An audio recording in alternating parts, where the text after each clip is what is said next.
I want to switch gears now, and this is another really big part of the whole ascension discussion that I'm going to, you're going to see how much this factors in. It's a big, big scientific payoff. So let's take a look at fractals now. I'm going to show you some really, really cool stuff. This is the Mandelbrot set. It was discovered by a scientist who was analyzing the behavior of electrical signals in telephone wires. And I believe it was AT&T was trying to figure out why there's static in certain areas of the country in the telephone electrical wiring grid.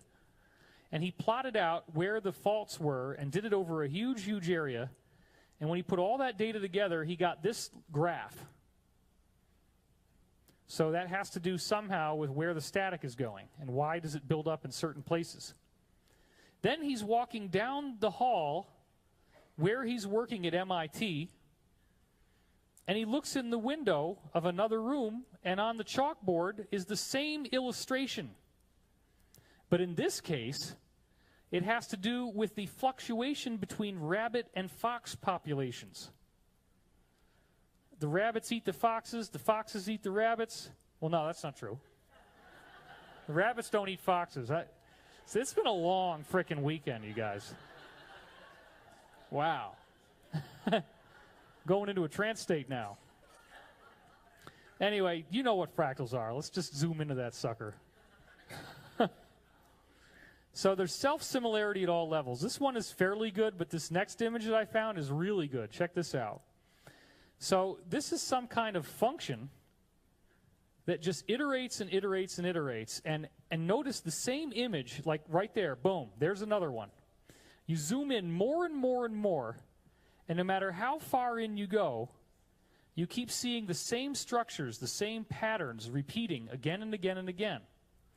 And there's no limit to how much you can zoom in. There it is again, boom. And you just keep zooming into the tiniest little portion. And it comes back, and it comes back, and it comes back. So what I'm saying is that you are literally looking at how the universe was created. The universe fractalized out from a singular point.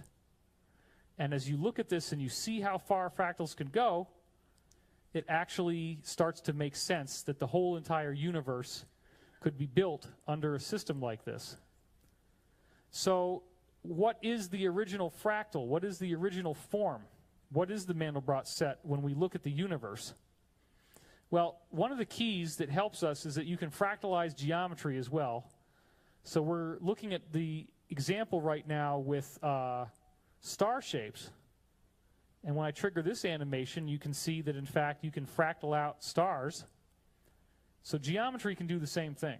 You can zoom in indefinitely on geometry, and it'll just give you more and more.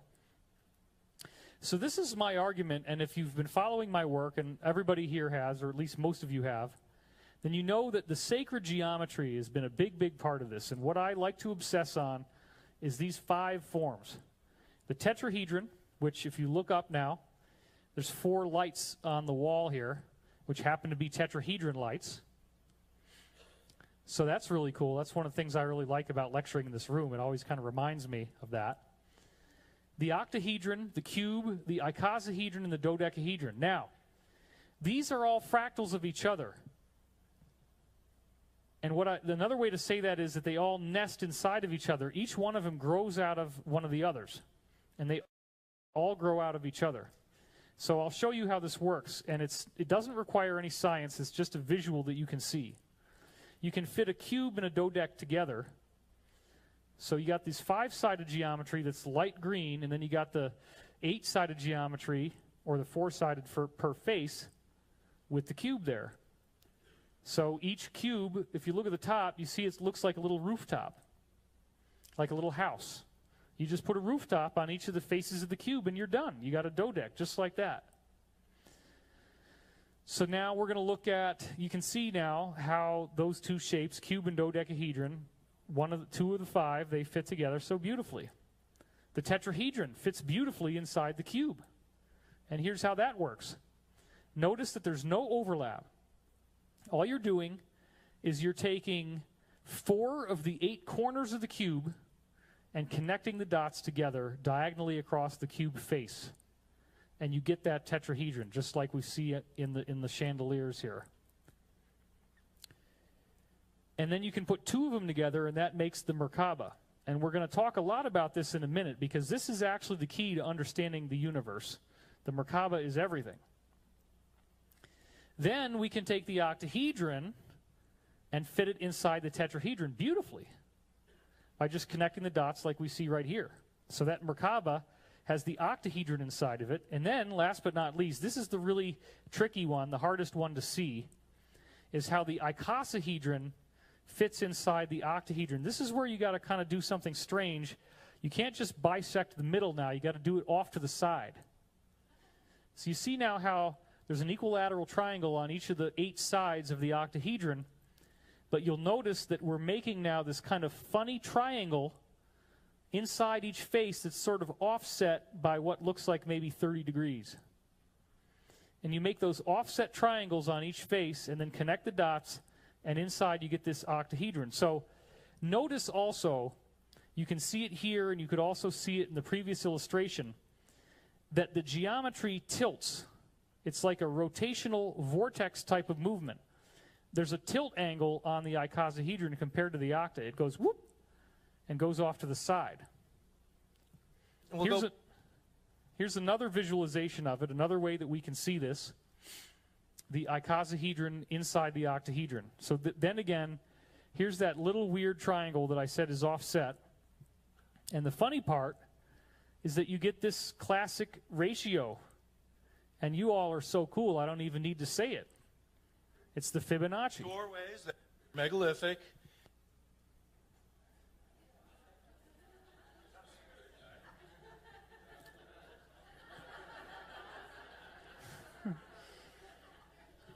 I have no words.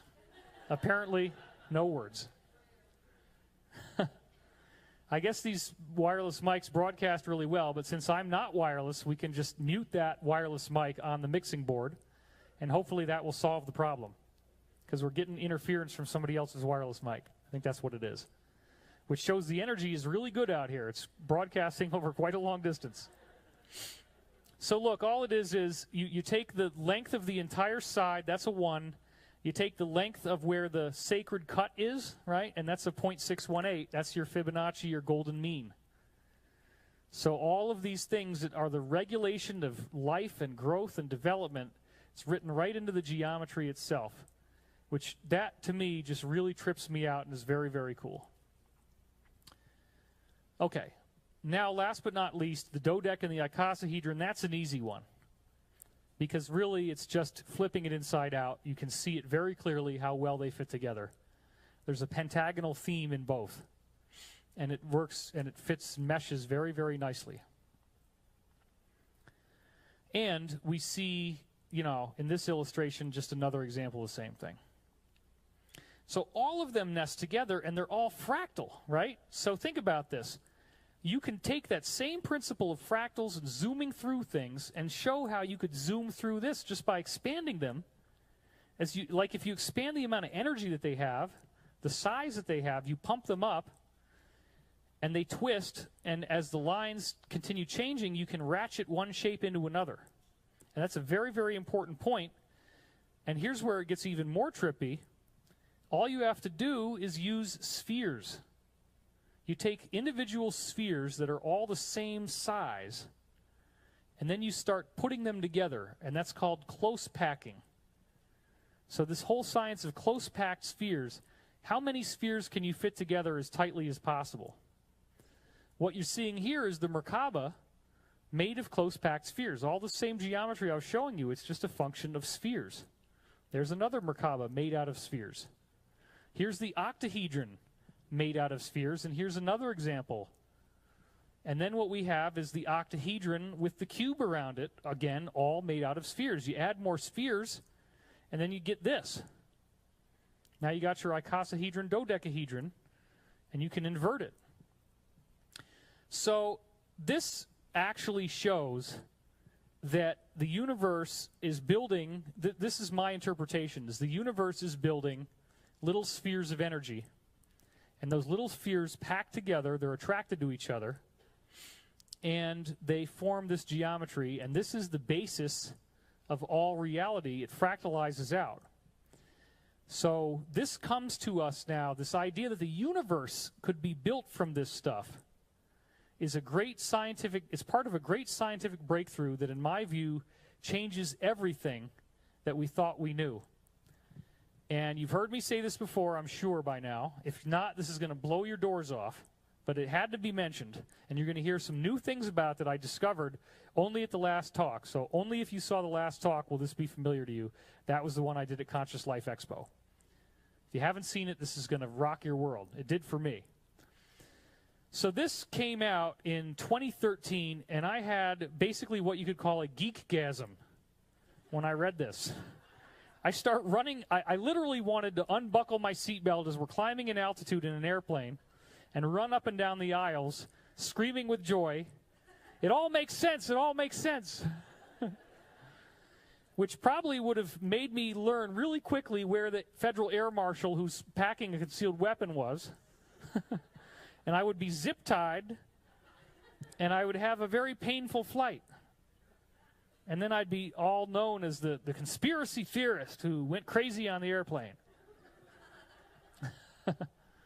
Why did I want to run up and down? Because of this. Because of what these guys discovered. Nima Arkani Hamed and Yaroslav Trunka. This blew me away. Here's what they look like. Two scientists from Caltech. And what they did was to go through and analyze all of the scientific information that's available to them about quantum physics and particles and how particles are formed and what kind of jitters and waves appear in the subatomic level.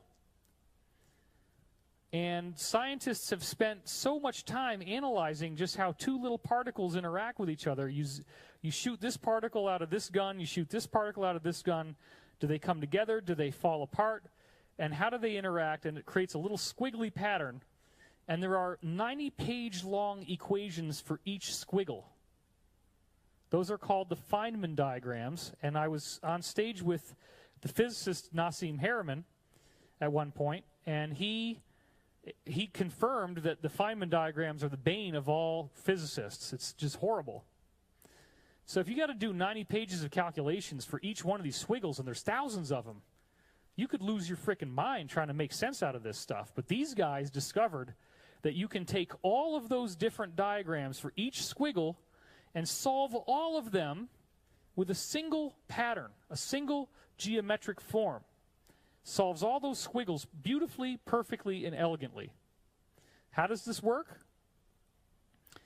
The shape itself they called the amplituhedron, and another name for it that's even more outrageous is the positive Grassmannian. That's just an esoteric physics term. Here's what it looks like. But that diagram didn't do very much for me. Now remember, in this case, the geometry is what's really important. The sine waves that you see along each line are meant to illustrate how the geometry, it doesn't just sit there, it's jiggling. But their theory is that the jiggles of the geometry are actually expanding out into the entire frickin' cosmos. Now again, that's kind of hard to visualize, except that I just showed you the fractals, the Mandelbrot set.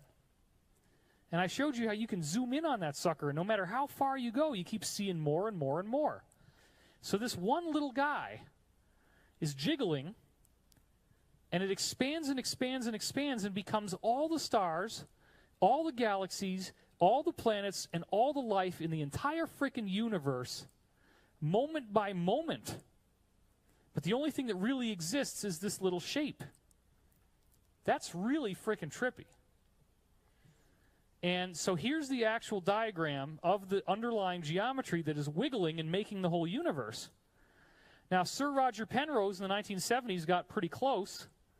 This was his idea. He didn't quite nail it, but he got a lot of the math right, and then these guys just came in and basically completed his work.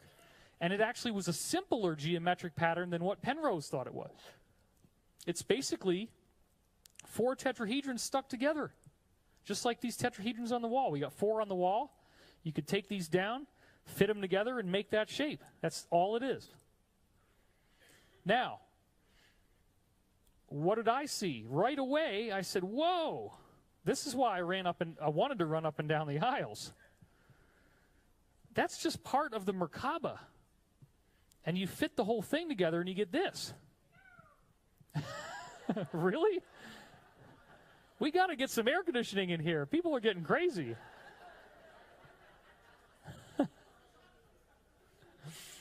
It's gone there. And I still got 2 hours to go. All right. We're having fun. It's all good. So I want to show you how they morph together now. Check this out. So here we start with the original shape that they found. Now we got this guy, so let's look at what happens. You can clearly see that these two shapes grow out of each other, and that the Merkaba is just a larger form. But again, because this shape is so symmetrical, they only needed to find 4 of the tetrahedrons to build the whole pattern that explained all of quantum mechanics. They didn't need to get the whole thing. And because the geometry is fractal, it all worked out. Now, oh, the Tibetan Buddhists, right? That's some ancient skeptic now talking. Oh, that's just some ancient culture. They didn't know anything. What do the Tibetans actually say the universe was made from? That trips me out, because what they're saying is that this shape is the original shape of the universe, and that it expands, and they actually equate that with a sound that they call aum. They say that the expansion of the original shape makes a humming noise, which wouldn't it do that, right? There's going to be a vibration. There's going to be something happens as this. Sound is just vibration, right? So as that little guy, that little geometry goes, it's vibrating and it's making a sound. And so what they would also teach in their ascension teachings is that if you make the same sound, then you actually, are you filming? Oh no, she's not filming. Okay. Yeah, we don't want filming here. It's just like, I can't keep doing the same talk over and over again and not get caught if it ends up on the internet. No, I always do it different, but it's, I try to keep things a little bit more organized. And anyway, you got in here late, so you didn't hear me say that. It's all good. So, this one is another Buddhist mandala, which trips me out. Why? Because it's got the geometry within geometry in it. And again, what they're saying is, there is this shape, that the actual shape for the vowel ah, they make that shape, and it's called a tigli. And so one of the illustrations you see in these ascension diagrams from the Tibetans is the tigli shape, this actual Sanskrit character for ah, with a rainbow around it. And what they teach is that the whole universe is the rainbow that emanated from this original shape. But in other diagrams, they show it as a geometry. So is this just some boring old thing that doesn't mean anything? Or is this the result of extraterrestrials who already knew all this stuff that we're just now learning? And they know that this is the secret to ascension, because if you visualize yourself as the Merkaba, if you start to do that meditation, then you are actually reorienting your mind with your primal identity. The Tibetans taught us that the primal identity must be reaccessed, and it can only be done with meditation. So they tell you that your mind is empty and your mind is aware. Empty awareness. And it's supposed to be something that's the whole universe.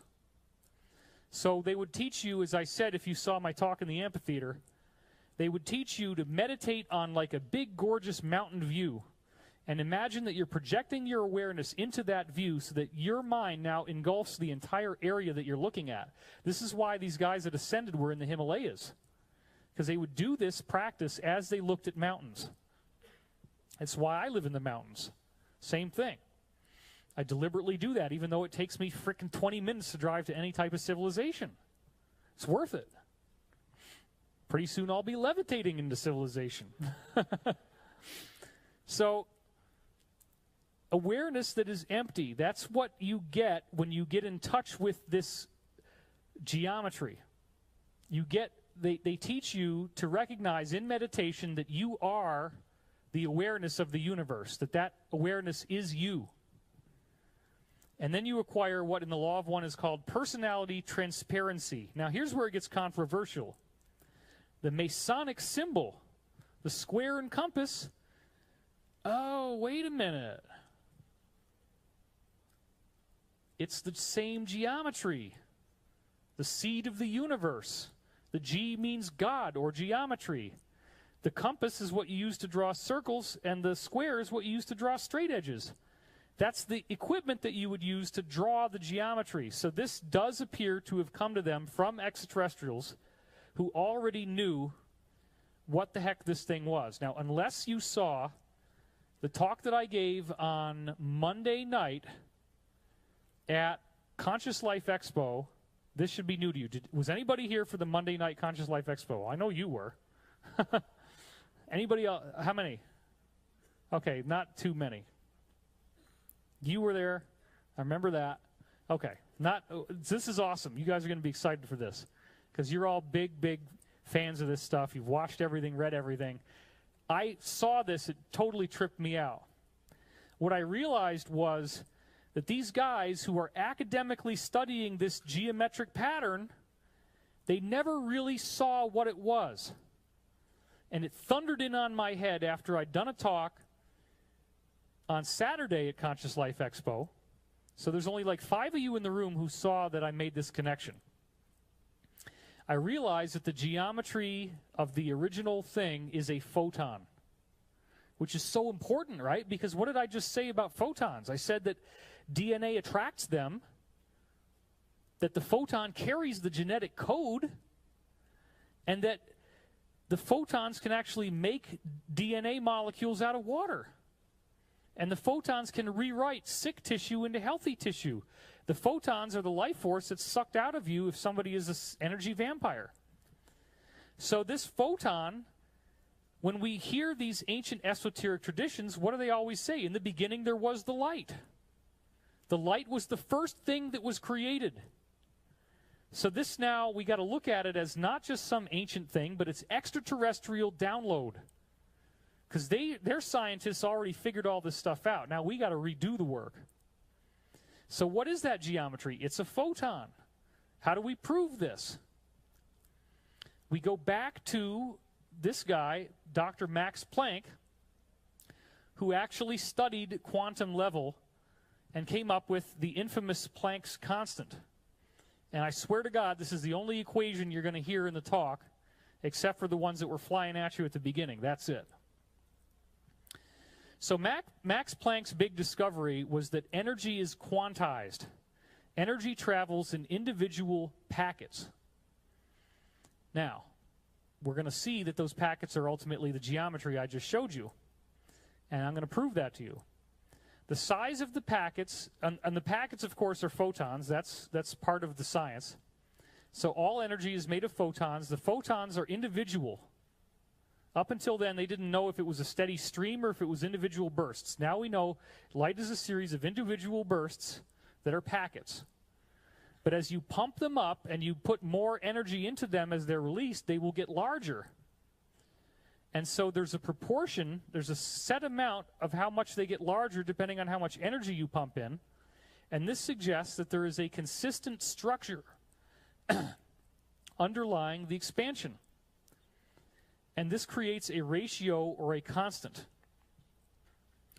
So this is measured, the way that Planck calculated the constant was by looking inside a cube of space and then making an arbitrary measurement of the cube's volume of 10. He just picked a number. There's nothing more to it than that. He just decided it was 10. So that's really important. The volume of the cube is 10. So now watch the magic. The science says that this is the equation. And again, it's a very, very simple equation. This is about as easy as it gets. E is energy, and V is the velocity, E is the energy, the amount of energy you pump in, V is the volume. See, I can't even get a freaking simple variable equation correct. I'm in trouble. V is the frequency. H is Planck's constant. So what it shows is that as the energy pumps up, the packets get larger in size, and they do it by a set proportion. So it's about as simple as you could ever get. That's a geometric relationship. So here's the actual measurement of Planck's constant, 6.626 times 10 to the minus 34. Now, that 6.626 is a dimensionless constant, which means that it stays the same regardless of the size of the packet, and it's all based on 10 being the full volume of the cube. So let's think about that. 6.6 out of 10. That's 2/3 exactly. This is going to become very significant. Now here's, I had to throw this one in. Two great human advances. In 1899, Planck's constant, the proportionality constant between the energy of a photon and the frequency of its wave. 2011, planking, the phenomenon of being photographed while lying plank-like on an object, and subsequent distribution of the image via social media. Just so we can get it clear, you know? Two great human advancements. So this is where it's so trippy. Check this out. The tetrahedron fills exactly 1/3 of the volume of a cube. So if the cube's volume is 10, 1/3 is 3.333. But the Merkaba is 2 tetrahedrons. That's going to fill a total of 2/3 or 6.666. And then when you crank it through Coulomb's equation, it drops down a little bit. And that's just the permittivity of space. But basically, you got Planck's constant being 6.6. So it totally fits. And again, the energy of the vacuum, Coulomb's equation, drops it a little bit. But anyway, check this out. Photons are tetrahedral Merkabas. And I spent years talking to a scientist named Rod Johnson who taught me all this stuff. He'd independently figured this out, and then later figured out that Buckminster Fuller had also concluded that photons were Merkabas because of this. So I didn't make this up. 2 different credentialed scientists independently came up with this. And it's a very, very significant point, because what it shows us is that all these light patterns, the light that we see is the fractal. Now think about what I just said. There's one seed that the whole universe is made from. When I showed you the Mandelbrot set and we're zooming in on that sucker, as we zoom in, what do we keep seeing? Images of the original. If nothing else exists in the universe except for photons, they're all images of the original. The original photon has now been discovered by these scientists who did this totally outrageous math, and the original photon appears in Tibetan Buddhist mandalas from like 1,200 years ago or more. So this obviously is really, really trippy. So here you have the tetrahedron inside the cube, just so you can really, really get this. We know scientifically that's 1/3 the volume of the cube. And when you put the two of them together, the photon, actually what happens is they stretch out like this. So they go face to face. And then as it passes through the cube, it totally moves out through 2/3 of the volume. And this shape that we're looking at right now is the shape that photons look like when they've been studied in the lab. They don't quite get the corners, but this actual shape is what, it's pretty close to what the scientists get, because they make it look like this elongated form. It's just the corners in the middle, they don't quite get that yet. So what does this mean? This means that this brand new science, this really exciting thing that these guys figured out, is actually, they discovered the photon. They haven't gone that far. They haven't figured it out yet, that they found the first photon in the universe. But it's the only photon in the universe because everything comes from the light. Wow. See why I got so excited when I figured this out? That amplituhedron is not just any old thing. It's a photon. And that validates all these spiritual teachings that the universe is made of intelligent light. And then the light, the whole basis of the fractalizing of the light is geometry. So if you're not tripping already, you're about to go a lot deeper down the rabbit hole. So what's the first thing that this photon does is it fractalizes. It turns into a sphere. It fractalizes out into a big sphere. And that's the first star of the universe, the primordial sun. It makes itself into that.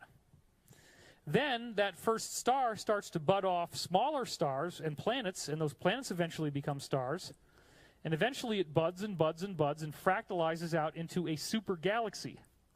That's the big galaxy that we now know is where all the other galaxies in the universe are located in. The universe is not just a big sphere in which there's equal matter distribution all the way through the sphere. It's a flat disk. And the blueprints of this are still visible in the universe. So I'm going to remind you of something here, because this really tripped me out. This was one of the discoveries I made a couple months ago. And, you know, I just got so excited. Let's go back to the Merkaba diagram for a minute, okay? Now let's remember that the original photon, the amplituhedron, the Merkaba, the original photon, is this little guy standing up straight so the axis goes up and down like this. Now, so there's one example of it, and you can see that, again, the octahedron hides inside the photon, hides inside the tetrahedron. Okay? But notice that there is a tilt that you have to do. I'm just showing you different versions of the same thing. This is the one I wanted. So there's your Merkaba, okay? Let's assume that the top and bottom of the universe, the original top and bottom of the universe, is going to be the top and bottom of the Merkaba, and that the whole universe has been formed from this one little guy. And it just burst. It just exploded and created this massive amount of volume of stars. And those stars are going to be held together by geometric fields because they're resonating in geometric patterns. And that's jumping a little bit ahead.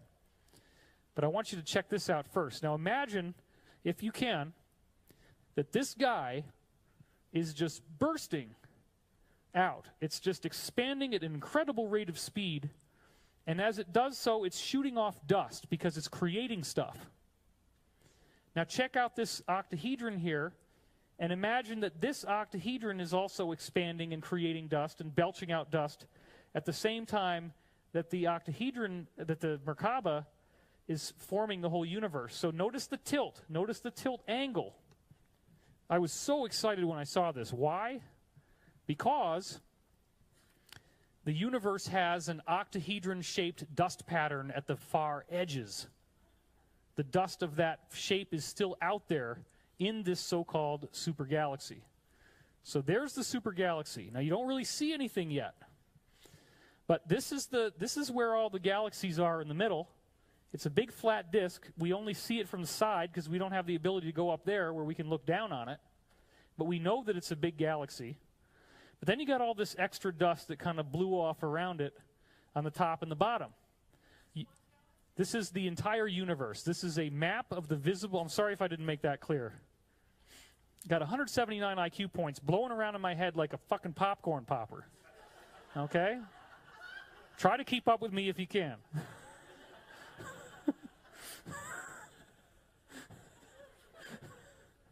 Why did I have to drop the F-bomb? Can't I just let go of that? My goodness. It's fun, though. I'm from New York. That's what we do. Okay. So, yeah, this is the map of the universe. This is everything there is based on telescopic observation. Now, if these guys have discovered that the only thing that really exists in the center of the universe is the Merkaba, and the Merkaba went goosh and burst out, and a lot of dust was created as it expanded, oh my God. What we see here is this pattern on the same tilt angle as where the octahedron is inside the Merkaba. And when you wrap this thing around, because remember, this is like a Mercator projection of the Earth's globe, you got to make it into a globe, and what do you get? An octahedron. Holy crap. So this is a visible piece of evidence that when this little guy exploded and created the entire frickin' universe in that moment of creation, that the octahedron inside shot off all this dust. Notice the tilt angle, and I'm going to bring you right back here. It's the same thing. All that dust right now, whatever it is, 18 trillion years later, it's still in the same pattern. So let's take a look now. Think about fractals. What was he saying? What was that dude saying? He was talking about fractals. He was talking about geometry. He said that the geometry fractals too, because he was saying that the different types of geometry are nested inside of each other, and one goes into the other, and I showed you the cube with the dodecahedron and all this stuff, right? So the geometry is always going to be there. The geometry are like the lines of force that hold everything together. They're exerting pressure. Geometry exerts pressure that we would interpret as gravity. There's gravitational pressure that's holding things in a certain position. So what happens to the galaxies inside the supergalaxy as they form? They form into a geometric pattern that scientists call the egg carton universe. Wait till you see this stuff. This is a kind of difficult diagram to really make out very much from. But you notice that there is a series of approximately 4 or 5 squares in it. And the geometry, if you look carefully, you can see that these blobs kind of are hugging the geometry. In fact, they're hugging it very well. That's no good, though. The one that really, really rocked me, and I saw this back in like 99 or 2000, was this. This is our local neighborhood, folks. What's that in the middle? You see where it says sun up at the top? And then there's an arrow that goes into the middle between the two octahedrons. That's a gigantic blob of millions and trillions, well, billion, I don't know how many. I don't freaking know, but it's a lot. Millions of galaxies. It's called a galactic supercluster. So we're talking about absolutely vast-sized areas. And what you're seeing here is a series of squiggly lines or blobs that correspond to where the galaxies congregate.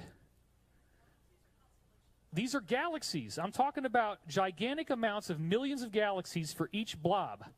So if you look at this, this is a blob that is filled with millions and millions and millions, if not more, of galaxies.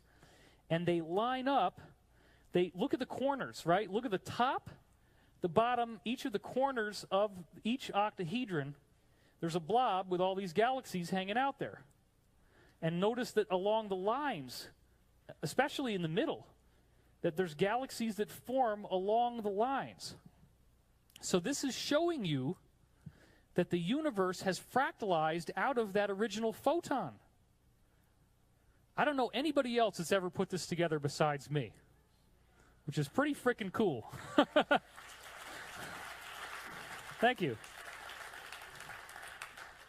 I had a stodgy old grandfather who was a PhD engineer.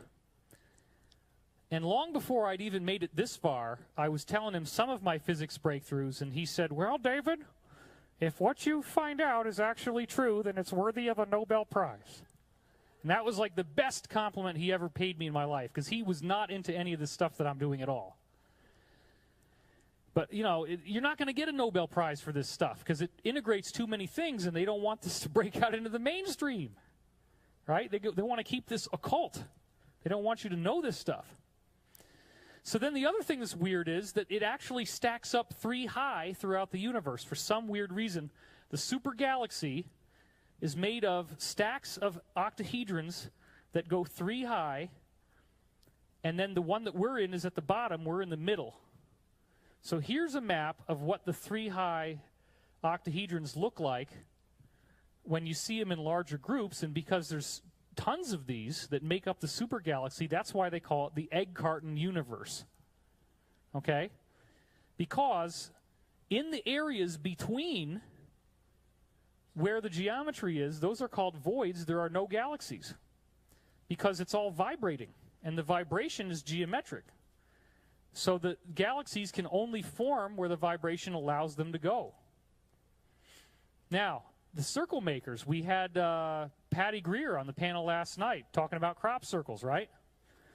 And that was pretty cool. Yeah, a lot of you guys were there. And I wanted her on the panel to help set this up today because we were asking, is there a message in the crop circles? Okay. Some of the sacred geometry, and a lot of the sacred geometry that I'm talking about shows up in the crop circles. So this, for example, is the fractalizing octahedron that made the universe. That's what I believe it is.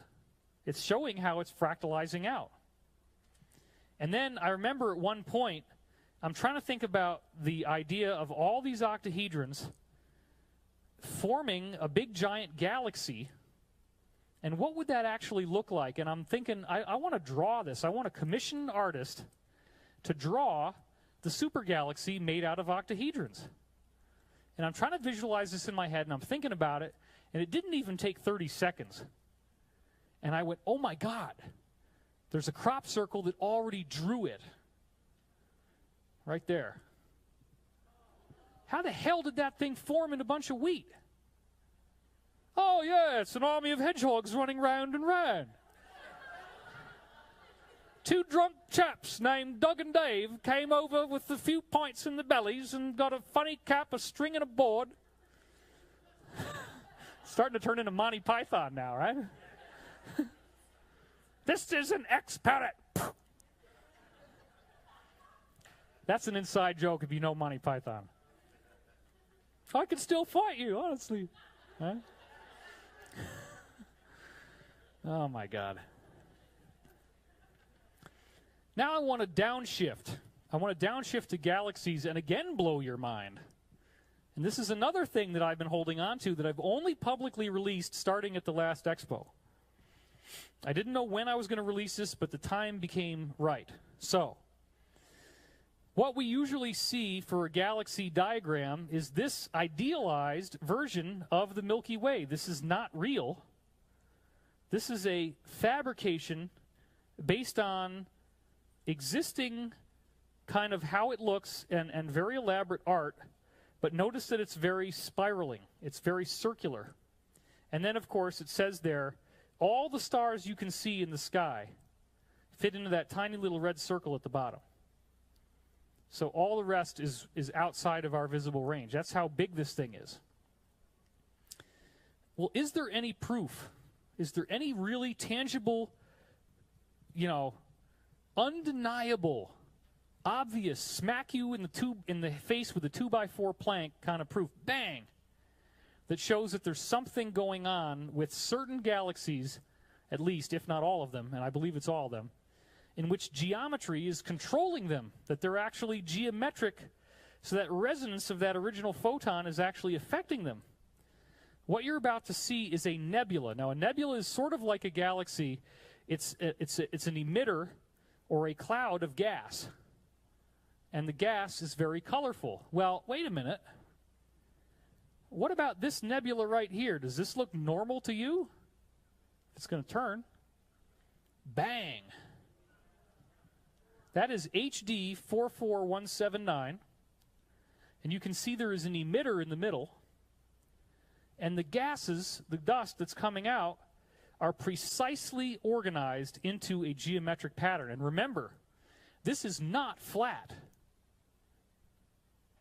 It's not flat. So what are we actually looking at? We're looking at octahedrons. This is actually, it's like a big giant cube. But there's two octahedrons in there, and you're seeing the sides of them.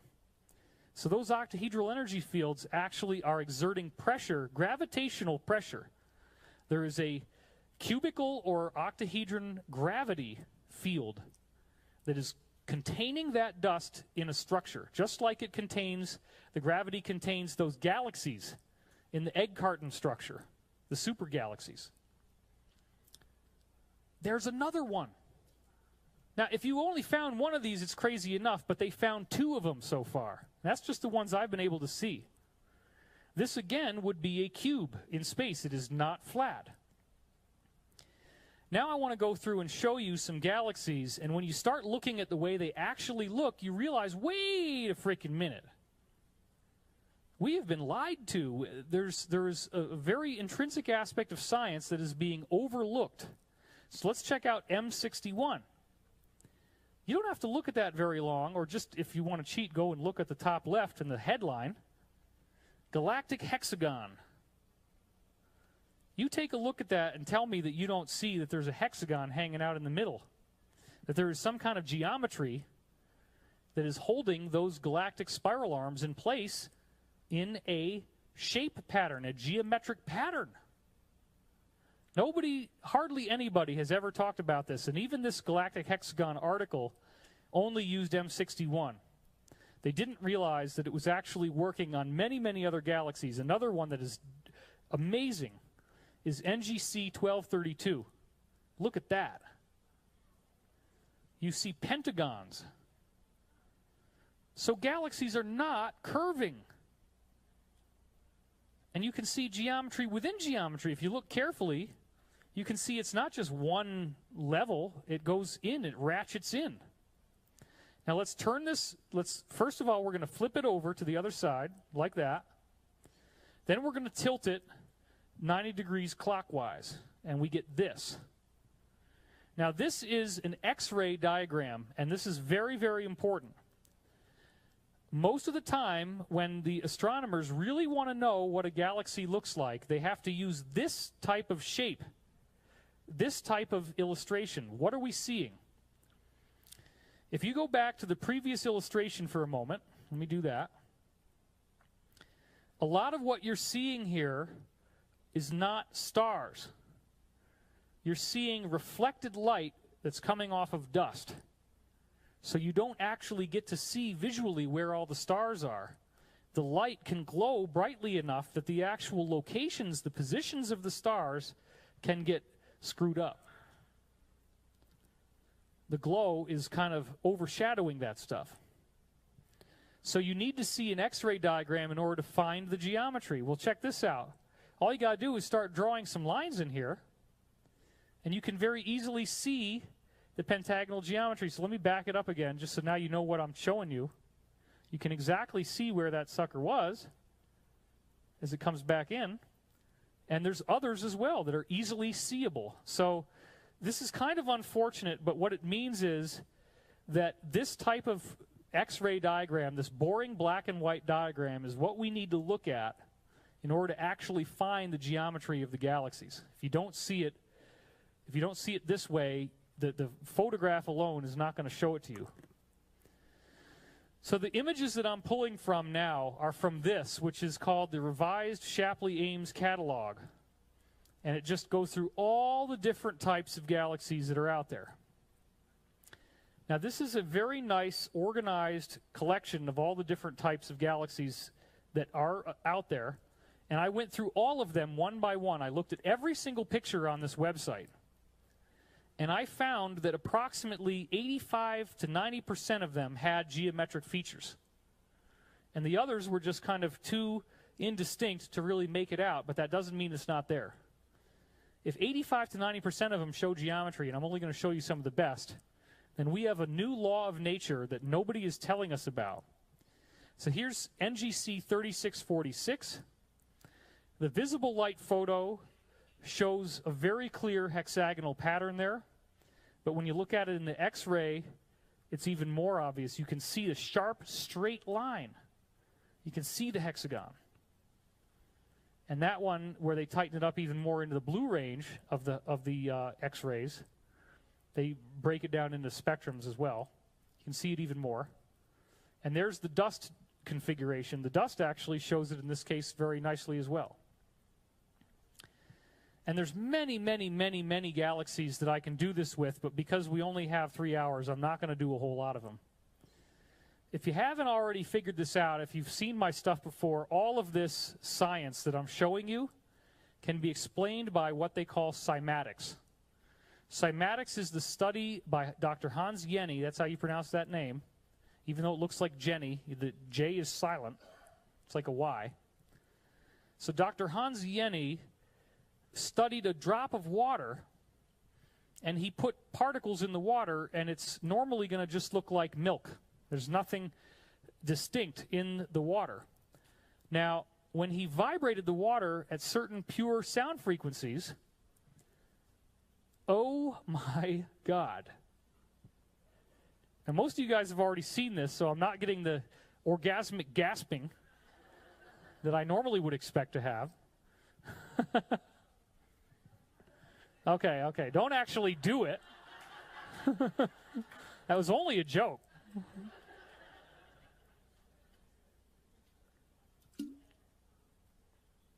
Check it out. You have a fluid, you have particles in the fluid, and you get the Merkaba. Oh, now everybody's going to try to flood the bathroom at the same time. Oh, I know this part. Fuck David.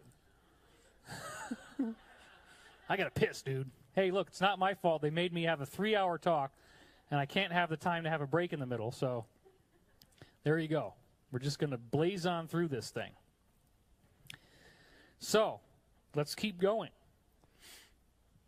As you change the vibration, the geometry changes as well. You play a different sound into the water. That's all this is a drop of water with sand in it. You change the sound, you get different types of geometry that form. Just exactly like how I showed you that the different platonic solids, those different geometries that the universe is built from, change their form as the frequency changes. There's the proof. Well, guess what? These little guys, this fluid vibration, is exactly what the galaxies are doing on the supergalactic level. The whole frickin' universe is structured this way, which shows that ultimately this one Merkaba form, the original photon, the universe itself is like a fluid. It's like a fluid. There's some kind of fluid-like energy out there. And as the Merkaba vibrates and it fractalizes, it's actually fractalizing as a vibration, a fluid-like vibration. And then when you change the frequency, you get different geometry. In fact, here we have a list of 9 different shapes, all from the same drop of water, all with the same sand inside, and they form stable patterns that do not change the way they look unless you change the frequency. We don't actually, I mean, you could probably go back to the original video and listen to the frequency that created the Merkaba. I don't know. But it would also be a function of the size and the volume of the drop of water and how spherical it really is. There was another guy, and that was Dr. Buckminster Fuller, who took a spherical balloon and dipped it in dye and then vibrated the balloon at different sound frequencies, and he could get any of the platonic solids to form over the balloon, because that's where the dye would be able to collect, is along the geometry where it's vibrating. And, you know, because it's like the vibrations, this is like if you think about a guitar string. You ever pluck a guitar string, you look at it, and there will be these little areas called nodes where the string doesn't move up and down, it just stays in one place. Each of these corners are vibrational nodes. Those are the areas where the vibration is not moving as much. And so what happens is there's all these little sand particles inside these shapes, and they're on the go. They're moving all through the whole structure. They don't just sit there. But the form stays consistent. So in terms of the universe, we have these universal geometric fields which are holding the galaxies in position, thus forming the egg carton. We have these fields holding the galactic arms in position, thus causing those weird geometric angles on the arms that I just showed you. Then when you take larger amounts of water, like we would have in the universe, the equivalent fluid medium of the universe, you take larger amounts, you put sand in that, and then you increase the frequency, you get multicellular structure. The same image keeps reiterating and reiterating, and then when you crank the frequency up, it changes to a different pattern, and notice once again you have that octahedron type of pattern, just like we saw with the galaxies.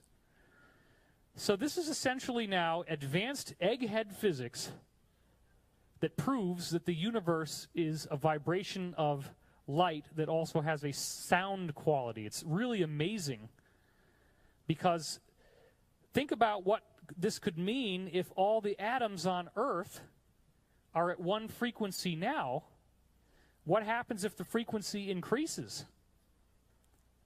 There could be some other level of reality that's around us right now that we don't have access to because we're not at the same vibration. And that is what we know, that there are cloaking systems run by the government and the various black ops programs that can, what they call mask. Most people call it cloaking. They actually call it masking, according to Pete Peterson. And they already have it for airplanes. They can mask out an airplane. You'll still hear it going through the air, but you won't see it. The photons just bend around it. Now, this goes directly down to the quantum level, and you've probably all seen me talk about this before. Some of you, this might be new, probably not very many. Does anybody not know who Dr. Robert Moon is? Raise your hand if you don't know. Oh, now wait a minute. Okay.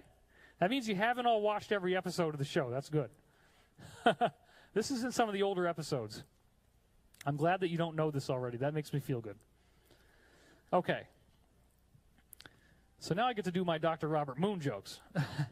So anyway, this is one of the guys who worked on the original nuclear program. He worked on the original Manhattan Project that developed the nuclear bomb.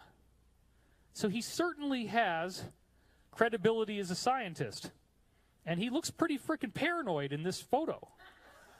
And I would be too if I'd build a nuclear bomb. There might be some people who would decide the world would be better off without me. And apparently, if you want to be a genius scientist, A, you need to have a blackboard behind you with equations on it, and B, you need to grow your hair out like wavy gravy. And I'm pretty sure that's a pocket protector in his front pocket there. He's definitely got the college professor look for sure.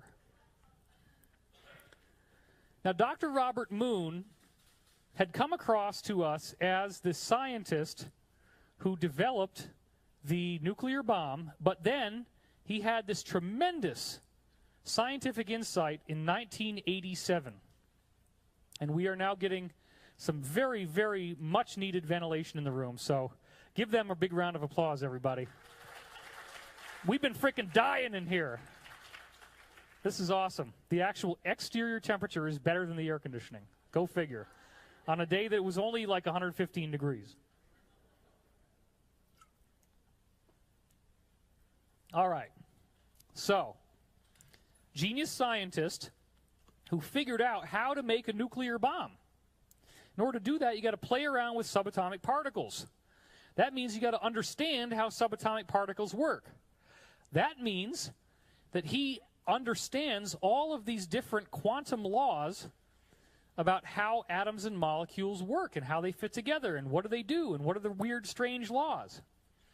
And he eventually discovered that there were all these strange things about atoms and molecules.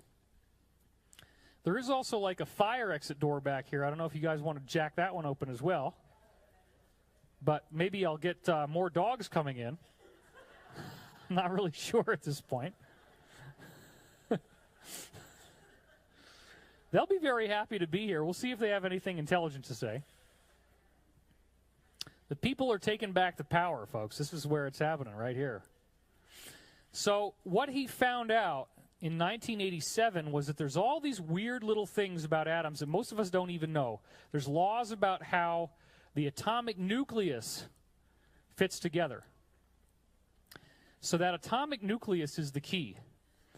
The nucleus has protons and neutrons in the normal model. But the neutrons are only put in there because they think that they should be there. Because they think that the neutrons are needed to make the math work. Oh, we're kind of getting a little bit of glare. You guys, it's too bright? Okay, why don't we close that one? We got to at least save one side. Okay, that side isn't quite as bad. All right. There's warm air anyway, he said. Okay. It's anarchy. It's chaos. All right. We're just trying to figure this thing out. Okay, so anyway, 1987, he's looking at the atoms and molecules that make up the universe. He's studying their properties. He's looking for magic numbers. He's looking at the protons inside the nucleus. And he comes up with the idea that the nucleus of the atom is not just a big ball of protons, that the protons are in shells. And that as atoms increase in their size and atomic weight, that there are shells within shells that grow. So look at this. this is his geometric solution of the atomic nucleus. Wow, this is fun, huh? I'm just loving this whole thing. Somebody just wrapped their belt around it or something. If we have some gaffer tape, we could tape it together. Does any AV guys have some tape? All right, cool. It's working. So now what am I showing you here? This is gonna trip you out. And again, most of you don't know about this yet, which is really cool. That excites me. So these are the layers of how protons appear inside the nucleus. These are protons. Now what the heck? Wait a minute. I was taught in school that a proton is a particle. No. In Dr. Robert Moon's model, the protons are just waves, and the waves are geometric. So each proton is a corner of a geometric object. So what's oxygen? Oxygen has 8 protons. So in Dr. Robert Moon's model, the oxygen is a cube sitting in the middle. The cube has 8 corners. Those are the 8 protons. So you are utterly dependent on oxygen to breathe, right? So as you inhale oxygen, you're inhaling all these little cubes. And the cube is a fractal of the image of the original photon of the universe. So your breath, the power of your breath, the shamanic spiritual energy that all these meditation practices, remember they want you to really breathe deeply, and then that's how you ascend. You're taking in sacred geometry. You're inhaling it into your lungs, and there's energy in there that's actually awakening your ascension. It's preparing you for the ascension. It's unbelievable that oxygen is the one thing that if we don't have it for even really like a blood choke to the brain, it's like 60 seconds and you're dead. Then we have, the next pattern after that is the octahedron, where you're adding now another 6 protons, and that brings you silicon. Anyway, I'm going to run you through the whole thing. It'll be easier to see if we do it one at a time. So the first element is the cube with the 8 corners. And again, this is only a vibration, and it's all a vibration of the original photon making these atoms. 8 protons, oxygen. What's the number there, the percentage? That's the total number, the total percent of Earth's mass, the total weight of the Earth that is oxygen. So 62.55% of all the matter on Earth is oxygen. That's because matter wants to do this. Matter wants to go into the cube pattern because it's the home vibration. It's what feels good. So these elements are the most useful for life because it's a biological universe. That's why we need to breathe oxygen. Then we have the octahedron, the next layer. The octahedron shows up as silicon because silicon has 14 protons. And that's 21.2% of all the mass of the universe. Yeah, so now we've had another side effect, which is that it's actually gotten a lot hotter. And apparently the cooling effect that we found was just the motion of air-conditioned air as it was leaving the building. Good God. Fuck. Whatever. They're doing it next year in May. Let's just all give a big round of applause for that brilliant insight. Who would have thunk it? Wow, if May, it's not going to be as hot. Okay. There's other reasons why it was done in June this time, so it's all good. Anyway, let's go down the list. And we get to silicon next, 21.2% of all the mass of the Earth. Well, right there, we're up to 73.7. That's a lot. And those are the 2 home vibrations that matter wants to make. And a lot of things are made out of silicon. Silicon is a very, very important element for the building of skin and cells and proteins and all that stuff. Then the next one we have is the icosahedron, which adds up to 26 corners altogether, and that's iron. And iron is weird because it is magnetic. The magnetic property of iron is why this is so interesting.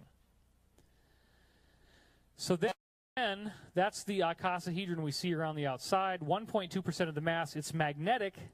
Nobody's been able to explain why refrigerator magnets don't fall off the refrigerator. What the heck is a permanent magnet? Why does it just keep generating energy? All you have to do is move a wire over the magnet and it induces electrical current in the wire. That's called Lenz's law. Pretty amazing. So this could explain where magnetic energy is coming from. It's the resonance coming off of the iron molecule. The iron atom, the nucleus, is resonating, creating a magnetic field. Then we go down. We got the cube, we got the octahedron, we got the icosahedron, which is iron. Then we go down, we got the dodeck. That's the last one, and that's palladium. Now, why is palladium so interesting? Here's your dodeck again in the middle. Palladium is the magic material that they drop into heavy hydrogen, this hydrogen water, and the palladium generates heat. For some reason, it starts vibrating, and it creates all this heat that it shouldn't create. And that forms what they call cold fusion. So the whole secret to cold fusion is the palladium. Nobody knows why it works.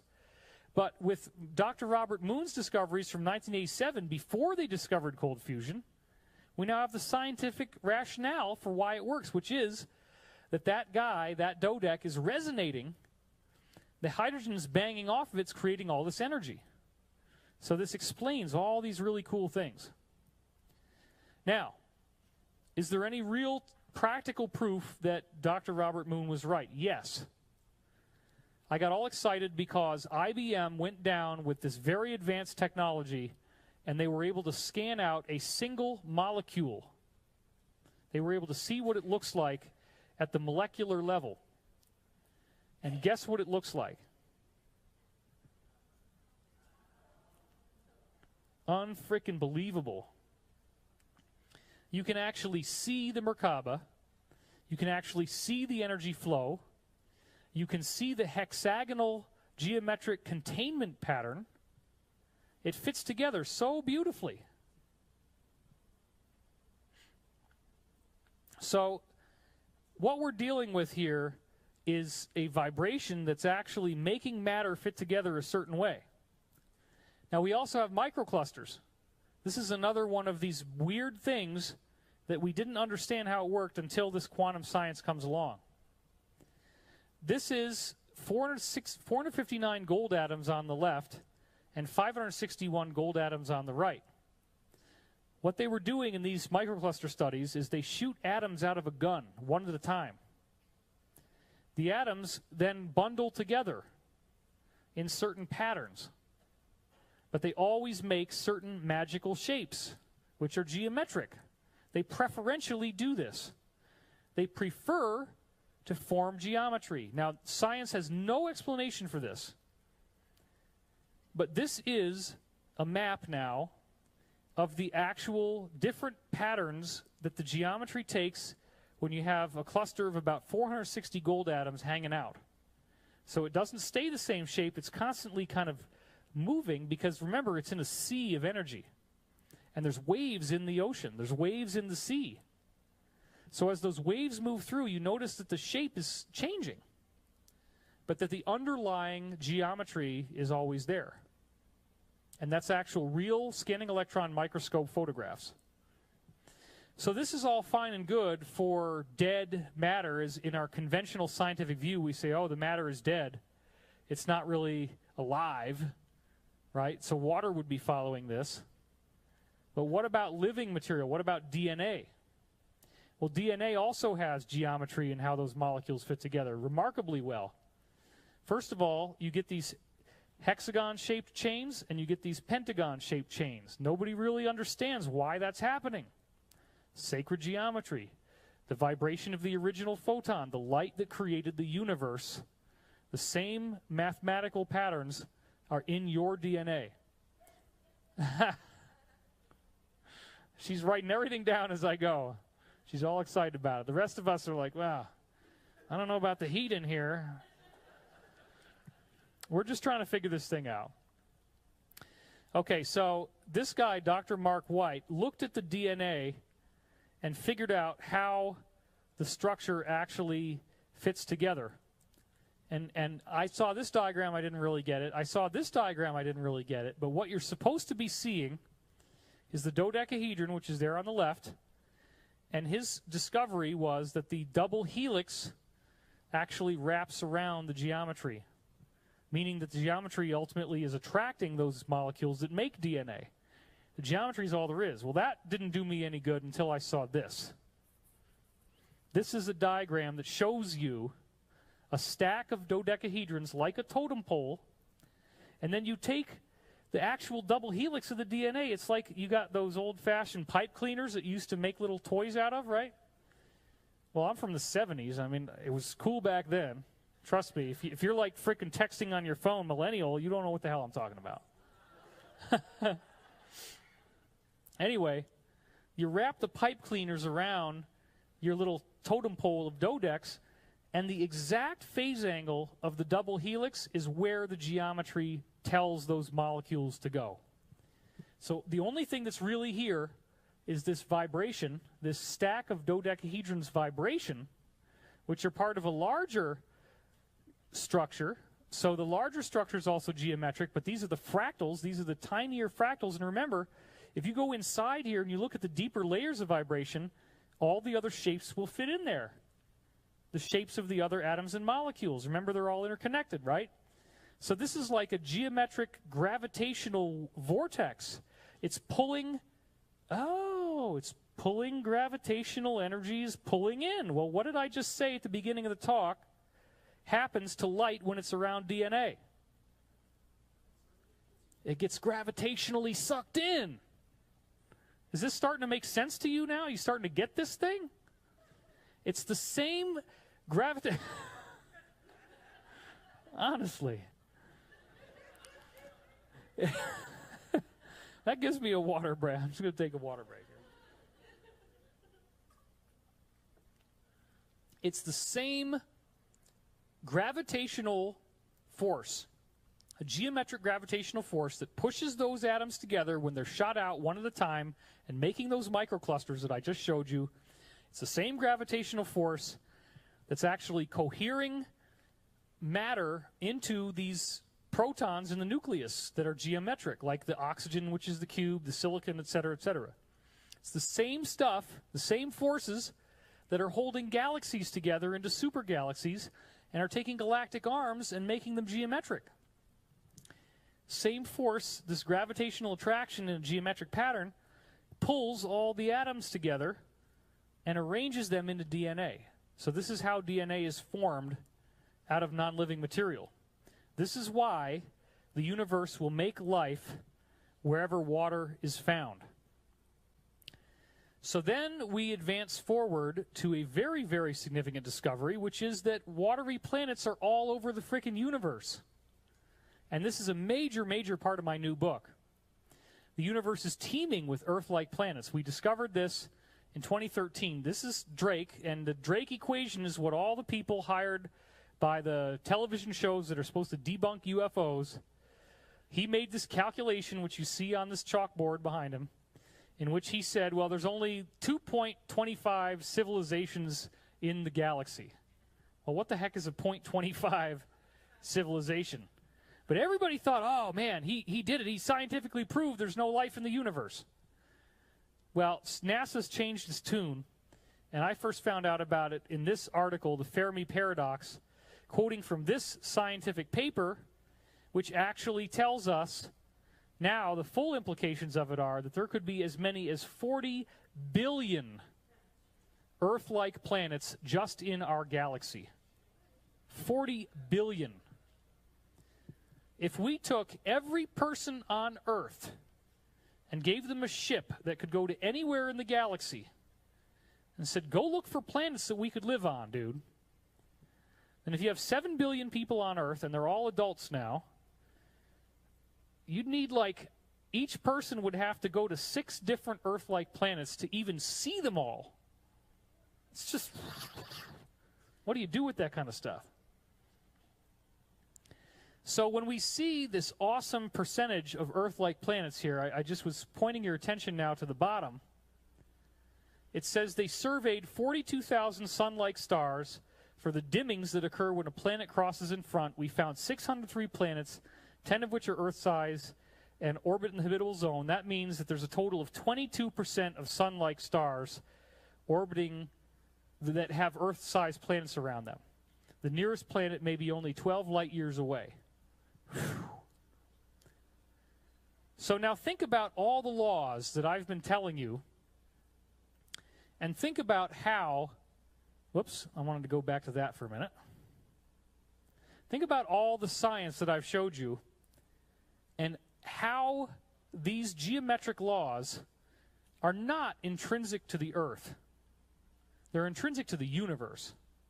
There's a universal geometry that made everything, the original photon. If those guys are right, and I absolutely believe they are, then that's all there is. That means that you are the photon. This validates the ancient esoteric teachings that tell us that the universe is an alive, conscious being of light. That light was the original creation. In the beginning there was light, right? Or in the beginning there was the sound, the aum, and everything was made from that vibration. What we find out from all these different teachings that now appear to be given to us by extraterrestrials with advanced technology is that the light is what we are. And you have to evolve back into that. So ascension is where you meditate on that awareness. You meditate on that primordial awareness that you ultimately are, and that meditation transitions you back into your native form.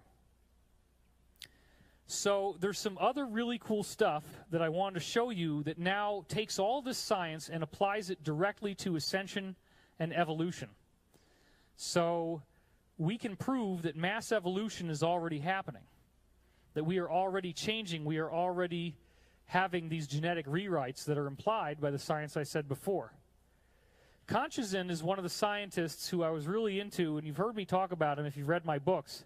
But I got some pictures from the Russians. I've been asking for this for years, and they finally gave them to me, some real pictures of his research. This is all we had going on at first.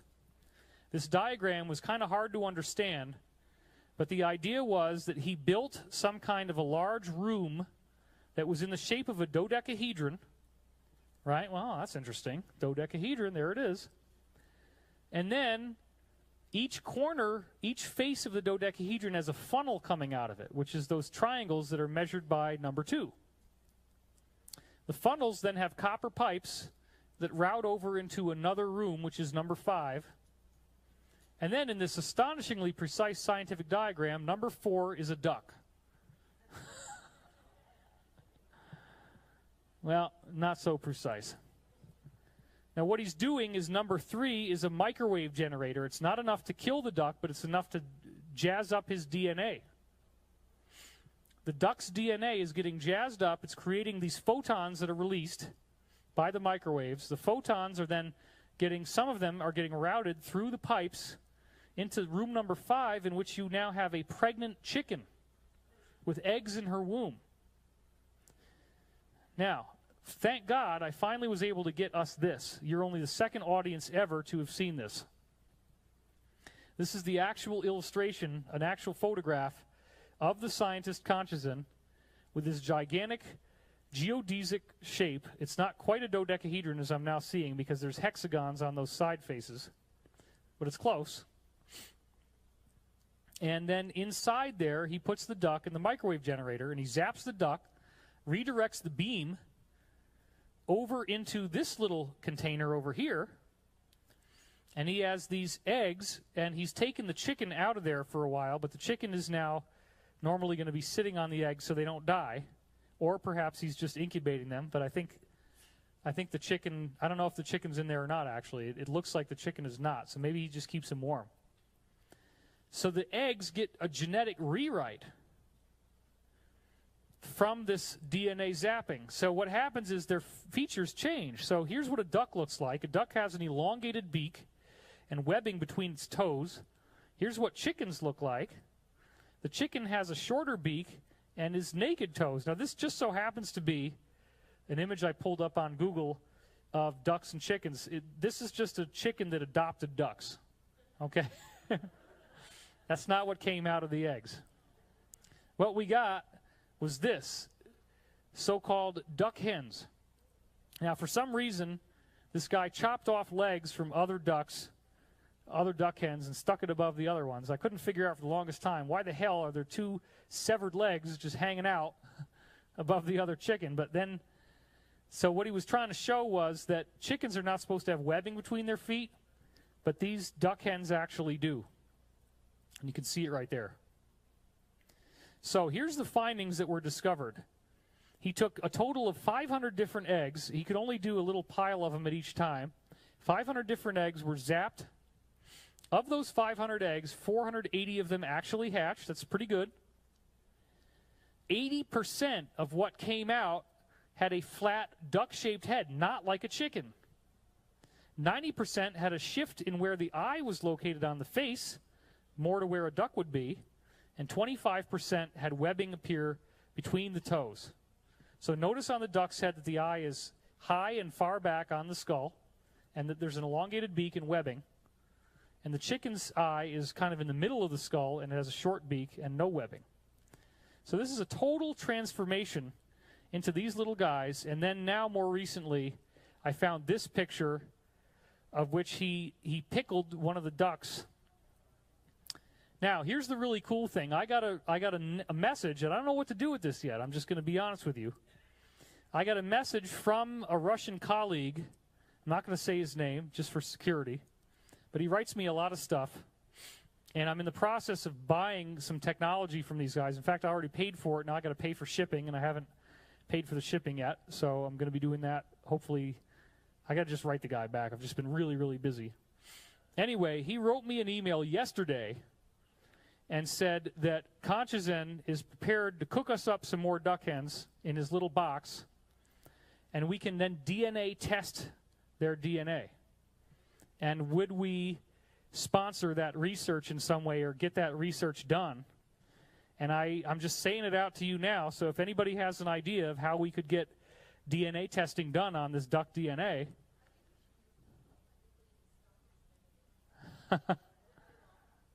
Well, she doesn't like animal experimentation. The point is, this stuff has given us an underlying scientific principle. I don't think the research needs to be done anymore. I don't want to do more animal testing either.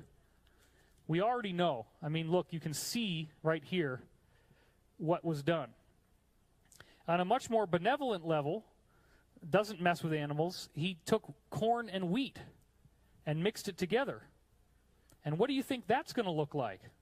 Nobody's ever seen this. You're only the second group to ever see this.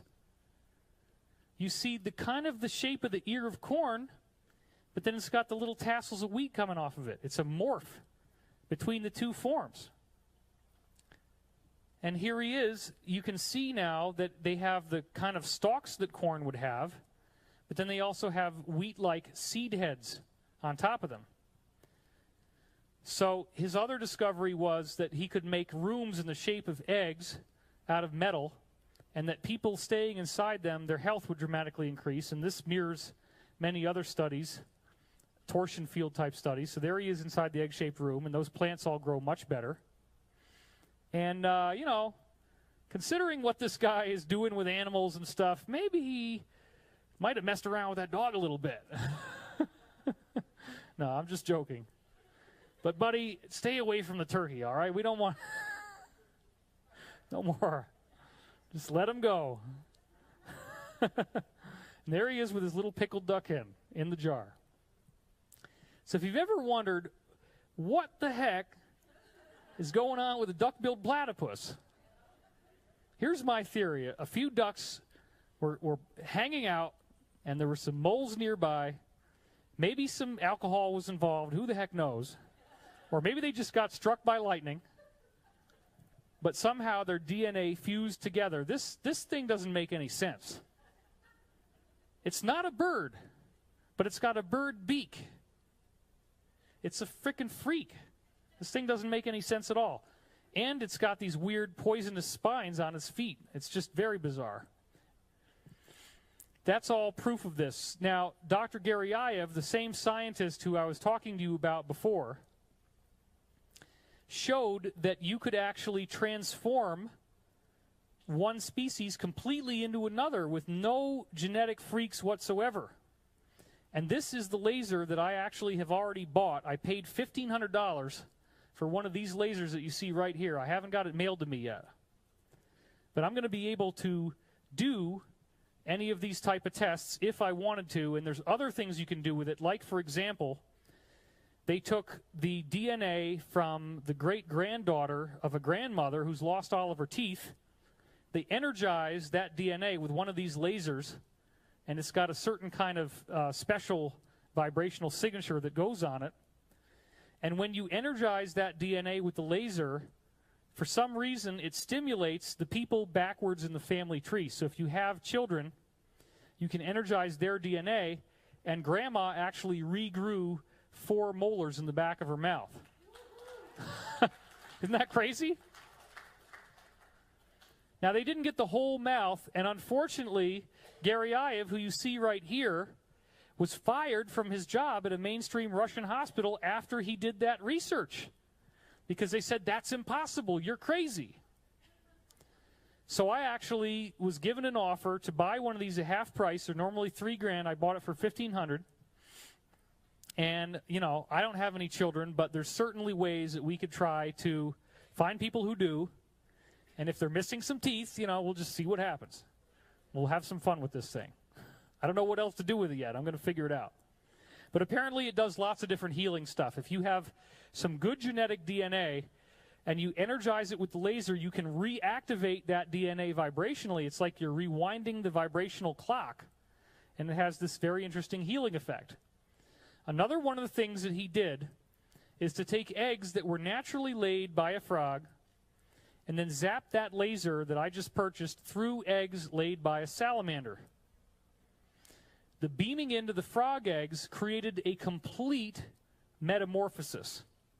The frog eggs that came out of a frog's body grew into salamanders and showed no evidence whatsoever of having come out of frogs.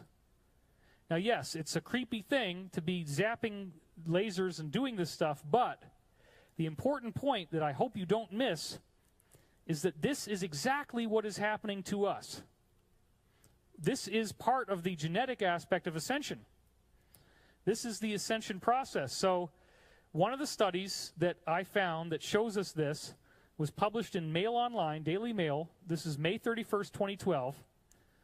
Nobody understands why this is happening, but in the last 150 years, the average skull of an American, studied from the mid-1800s up until 1980s, the average skull has had an increase in brain size and volume by a whole tennis ball.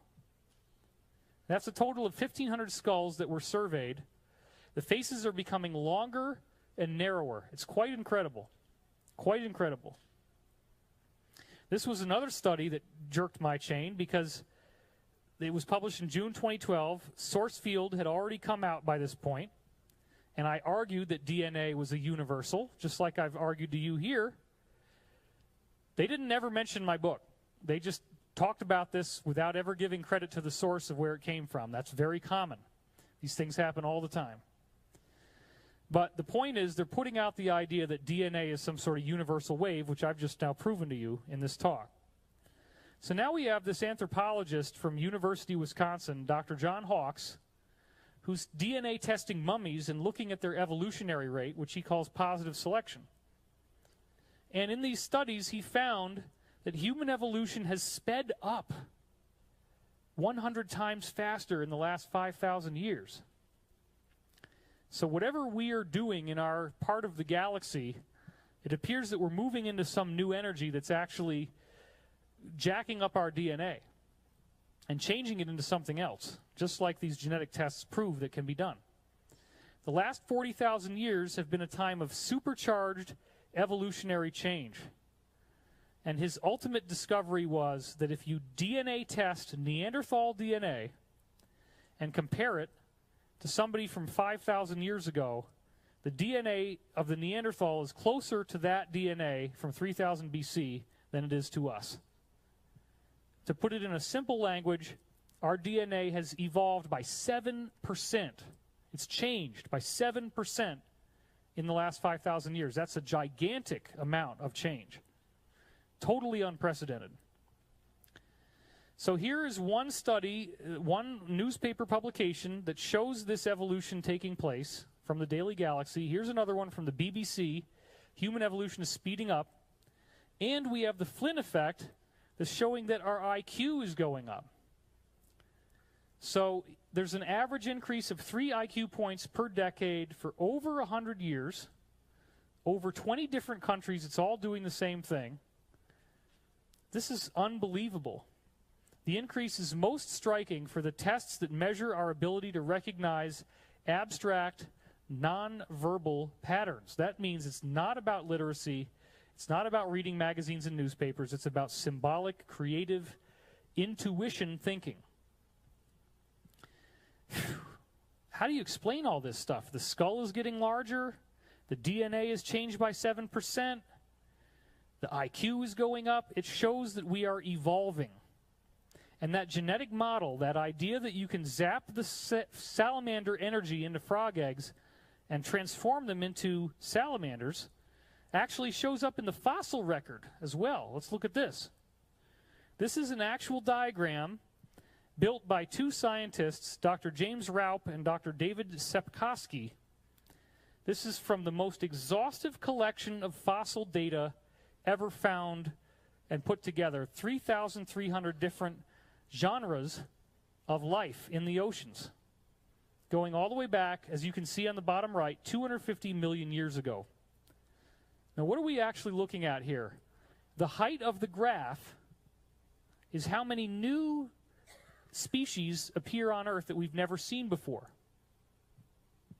The height of the graph is new species. What we're seeing is that there are regular spikes in which sudden bursts of evolution happen across the entire planet.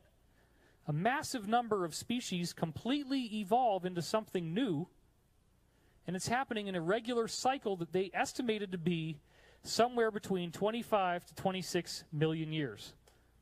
Now, more recently, we have Robert Rode from UC Berkeley, who took the whole graph even further back to 542 million years ago and found a bigger cycle, a cycle of 62 million years. And you can see that it kind of breaks down once you get to this point, which was the 250 million year mark, where the other one started. It still works a little bit, but there's a new cycle that's starting to kick in there. So what's going on here? Well, what I did is I actually built this diagram where I combined the two together, showing that first it's on one cycle, and then it upshifts to another one. Well, this was one of my greatest scientific achievements. One of the things that just blew me away. As I was looking at this diagram, I'm meditating on this, I'm thinking, okay, let's look at the units of time. 62 million years, okay? There's 4 of them. What's 4 times 62? 248. What is the estimated orbit of our galaxy in millions of years? 250 million years. Only 2 million years off from this. Then we got the 26, which is really closer to 25, and there's 10 of them. And lo and behold, this is what I realized. So if you can't understand all the nuts and bolts and the numbers, check this out. Remember that I showed you this is the big payoff, folks. If you're falling asleep from heat stroke, because it's fucking hot in here.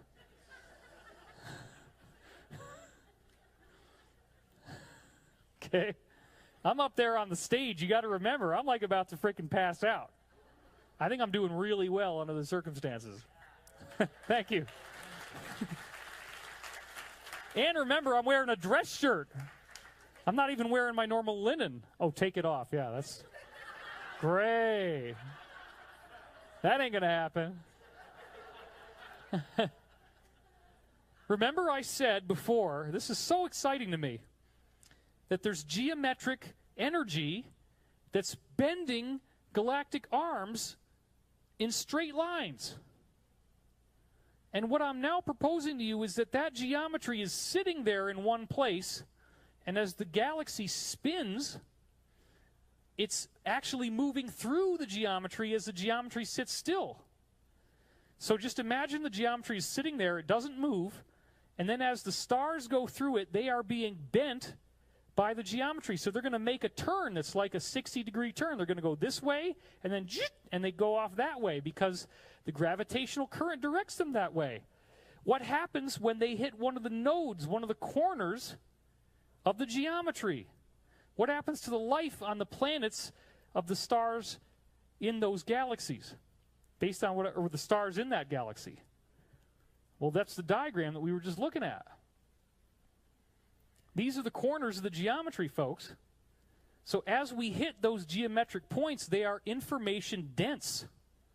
They have information that rewrites all the DNA of all the species on Earth, which we already now know is happening because our DNA has changed by 7% in the last 5,000 years. And we're also seeing that, in fact, there is a volume of a tennis ball size that our heads have expanded by. Well, what about these people with the elongated skulls? If you were at the panel last night, Brian Forster was there, remember that? And we're talking about these people with these freaking huge skulls, like twice as big as ours in the back. Those are people that were more evolved than we are. Okay, so as we move through this geometry, it's coming up here again, we're hitting those points. Now, here's how it works. The first 4 cycles are the 4 corners of the octahedron. So now imagine that we're moving along, the star hits that corner, the galaxy rotates in 248 million years, which means it's one circle for 248. So 62 million years between this point and this point, just by dividing 248 by 4. That's how long it takes to go from point A to point B. So your star is drifting along. It hits this corner, and that's where the fractal is. That's where all the geometry is nested together. That geometry is the code that rewrites your DNA. Then these bubbles are also expanding away from the center. That's the next important thing. Galaxies are evolving. These are like the chakras of the galaxy, and they expand. The galaxy is going through a life cycle.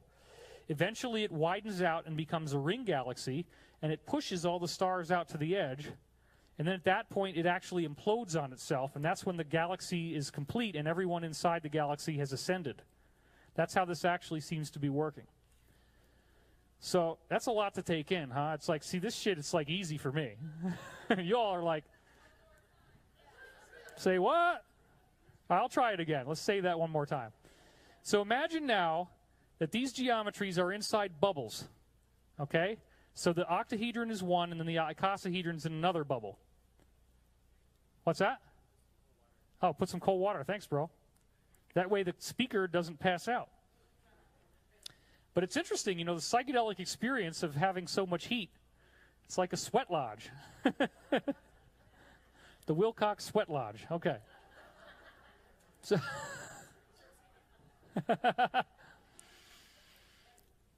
bubbles expanding. So that octahedron is getting larger and larger and larger. But the stars don't move. The stars are just going around in circles.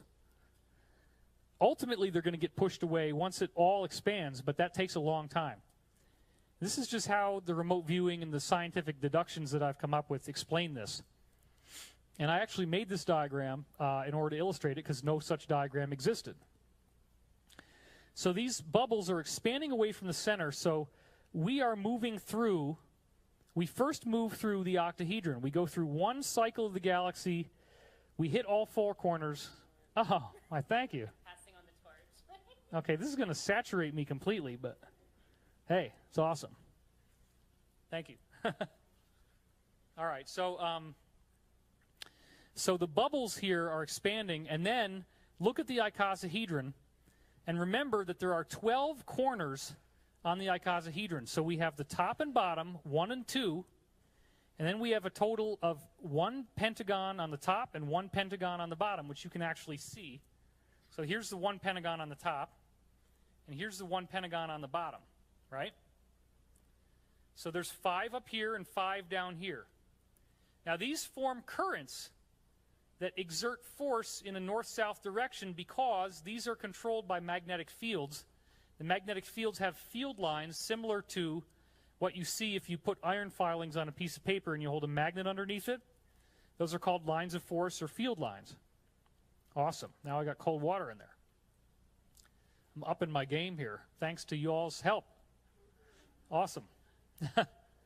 And I let my southern accent come out just there. You notice that? That's when you know it's really freaking hot.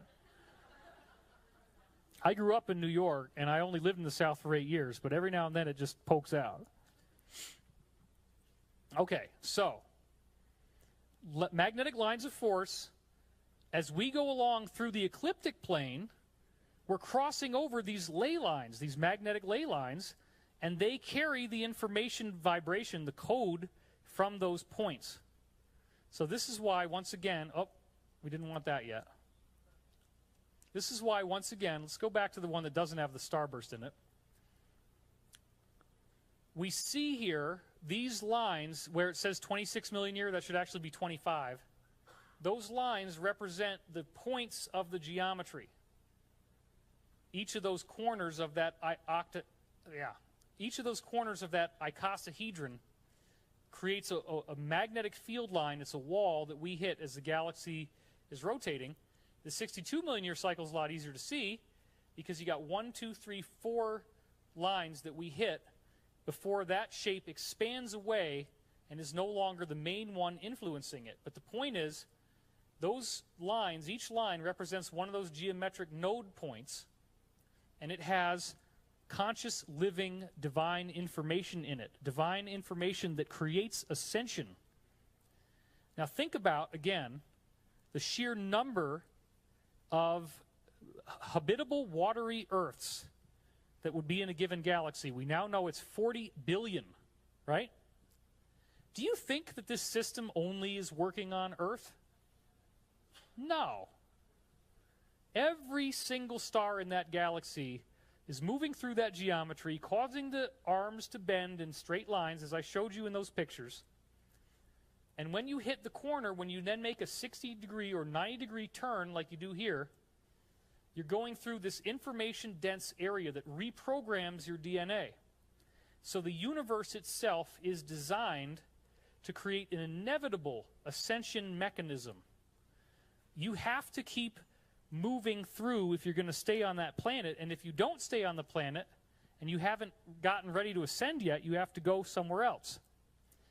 So this now is the whole scientific background for what the real goal of the talk was, is to talk about the preparation for ascension. So I want to talk to you about this concept of the DNA evolving, the consciousness evolving. Our minds are becoming more evolved, our enlightenment is increasing, and there's yet all this stress on the earth at this time. Now we're looking at a new model of the cosmos in which geometry is fractalizing, kind of like this really cool illustration I found online. Downloaded that off of pond5.com. That's really a nice kind, and it's not exactly precise. It's based on I now know it's based on an Adobe After Effects plugin called Plexus. And I could probably reconstruct this if I spent enough time, but I haven't done it yet. I know how they did it. But anyway, the point is, this is a really cool kind of dancing geometry version. It's like a visual mandala that we can meditate on, giving us an idea of how the universe is creating itself out of this geometry. And think about the idea that this geometry is all fractals of the original photon, and that is ultimately what is going on inside your cells. Your cells, your DNA, is a geometric pattern that absorbs photons. And there's new photons coming in. That's what all these esoteric teachings are telling us, that there's new photons that have new codes in them that change our DNA. Well, I just proved to you that that really works, because I showed you how it works on the galactic level, that we move through this geometry and we hit new node points. Well, Walter Cruttenden on my panel with the binary star, how many people saw the binary star panel? Raise your hand. Okay, not as many. We now know that our solar system is orbiting another star called the Black Sun. It seems to be a brown dwarf. And as we move through that star, we're moving through geometry, just like what I showed you on the galactic level. So that geometry actually is causing the same thing to happen. And when we reach the end of the cycle, we hit this wall of energy that activates DNA. Except now it's happening from a star and not on the galactic level. So this ascension process does involve some very interesting things, because not everybody gets what they're supposed to learn. This is not universal ascension. The ancient teachings, including the Tibetans, think about how many people actually ascended in the rainbow body practices. There's 160,000 documented who did it. Now that's a lot, but it's a very small percentage compared to the total number of people on Earth. So you don't get a full graduation. You don't get everybody ascending. You have to prepare for ascension. So as I said here, one of the main things I want to do in this talk, first of all, is to break down the mental conditioning and show you what I believe now is the actual fractal holographic model of the cosmos, in which this original photon creates geometry that expands out into the whole universe, and the geometry is alive and intelligent. And as you move through new areas of it, it changes your DNA structure, rewrites the code by an intelligent blueprint.